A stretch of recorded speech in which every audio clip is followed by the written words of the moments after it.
तो ऐसी सेवा नहीं करनी चाहिए। वेदव्यास जी कह रहे हैं कि नर नारायण की तप बल को देखकर इंद्र ईश्वर भाव में आ गए और उन्होंने कामदेव और बसंत देव को उनकी तप को भंग करने के लिए भेजा। तो बसंत हिमालय पर पहुंचे और खूब सुगंधित फूलों की वर्षा करने लगे, पर नर नारायण की तपस्या भंग नहीं हुई। उनका तप बल बड़ा ही प्रबल था। उन्होंने अपनी तपस्या भंग नहीं की और खूब प्रयास करने के बाद जब बसंत उनकी तप को भंग नहीं कर पाए, तब वह वापस इंद्र के पास लौट गए और इंद्र से कहा कि मुश्किल लग रहा है इंद्रदेव, इनका तप भंग नहीं होगा। अब कामदेव पहुंचे तो कामदेव ने क्या किया, बहुत सारी अप्सराएं जो थी उनके सामने उपस्थित करा दी कामदेव ने, और वो नृत्य कर रही है, संगीत वाद्य बज रहा है और नर और नारायण तप कर रहे हैं। लेकिन नारायण मन ही मन विचार कर रहे हैं कि ये इंद्र इतना अपने आप को शक्तिशाली समझता है कि ये अप्सराएं, कुछ अप्सराएं ऐसी अप्सराएं कर दी हमारे सामने। और नारायण ने क्या किया, अपने बल से सब अप्सराओं में श्रेष्ठ अप्सराओं की अप्सरा अपने तपोबल से उर्वशी को उत्पन्न कर दिया कामदेव के सामने। और कामदेव से कहा कि जाओ, ये उर्वशी सब अप्सराओं में श्रेष्ठ है, हम तुम्हारे इंद्र को भेंट करते हैं। और कामदेव उस अप्सरा को लेकर इंद्र के सामने जाता है लज्जित होकर के कि है इंद्रदेव, ये तो बड़े ही तपोबली हैं, हमारे पास तो कोई अप्सराएं नहीं है, आपके यहाँ तो कोई अप्सराएं नहीं है। उन्होंने अपने तपोबल से देखो उर्वशी जैसी अति सौंदर्य। अब उर्वशी को देख करके जो इंद्र के पास 16,100 अप्सराएं थी, कितनी, इंद्र के पास 16,100 अप्सराएं थी, वो बड़े स्वयं को देख के लज्जित हुई कि अरे ये इंद्र तो कुछ भी नहीं, हमारा पोषण करता है, श्रृंगार कराता है, हम दिन भर नृत्य करती रहती है, नाचती रहती है, नहीं ये कुछ भी नहीं हमको ऐसा पोषण कराता, हमें सुंदरता इतनी बड़ी नहीं रही, और ये नारायण ने इतने तपबल से इतनी सुंदरीवान अप्सरा बना दी। तो वो सब 16,000 निर्णय करती है कि अब हम इंद्र को त्यागेंगी और नारायण को अपनाएंगी।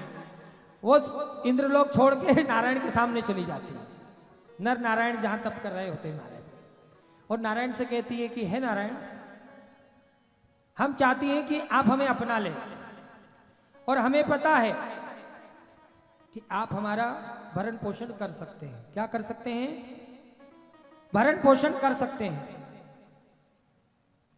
लेकिन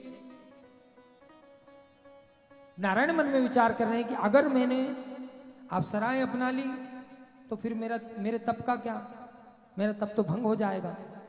लेकिन अप्सराएं कह रही है कि नहीं, अगर अपनाओगे तो हम 16,000 अप्सराएं एक साथ आपको श्राप दे देंगी और आपका तप ऐसे भी भंग हो जाएगा। आप नहीं भी अपनाओगे तब भी हम 16,000 अप्सराएं एक साथ आपको श्राप देंगी और ऐसे ही आपका तप भंग हो जाएगा। तो निर्णय आप करो। नारायण निर्णय कर रहे हैं मन ही मन, और नारायण निर्णय करते हैं कि कृष्ण भगवान अवतार लेने वाले हैं, तो क्यों ना वह लीला करने आ रहे हैं तो उन्हें गोपी रूप में 16,000 गोपियां, 16,100, यही 16,100 ये जो देवियां चली आ रही हैं, कभी गोपी हुई, कभी अप्सरा हुई, और कभी यक्षिणी, दक्षिणी, पिशाचिनी, डाकिनी, शाकिनी, वाकिनी, ये आपने नाम सुना होगा, है ना। गांव में जो लोग कहते हैं ना डाकिनी, शाकिनी, वाकिनी, पिशाचिनी, और जो कई लोग सिद्धियां करते हैं, इसमें कई देवियां जो हैं वह क्रोधित स्वभाव की है, मलिन शक्तियां भी है, सात्विक भी है, मलिन भी है। इसमें कुछ शक्तियां मलिन है, कुछ सात्विक है, पुराण में इसका वर्णन है। ये देवी की ही यक्षिणियां हैं, जो 16,100 आदि गोपियां बताई गई हैं, जो 16,100 आदि अप्सराएं देवियां बताई गई हैं, वो आद्याशक्ति के अंश स्वरूपा है। किनकी अंश स्वरूपा है? आद्याशक्ति की, उस जगत जननी की। और इन्हीं यही शक्तियां, आपने देखा होगा कई माताओं बहनों को शरीर में माता आती है, देवी आती है, तो साक्षात तो देवी नहीं आती, महालक्ष्मी, महासरस्वती, महाकाली, आद्याशक्ति नहीं आती। ये जो 16,100 आदि देवियां हैं यक्षिणी रूप में, और यही 16,100 जो देवियां हैं यही हम सभी की कुल शक्तियां होती हैं। जैसे मध्य प्रदेश में बिजासनी, काली,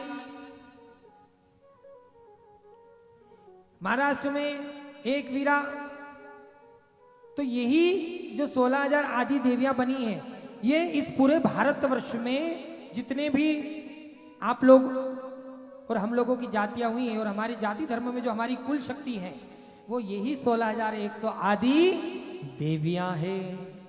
वो यही 16,100 आदि अप्सराएं हैं, और वो वही 16,100 आदि गोपियां हैं जो कृष्ण के साथ रास में सम्मिलित थी।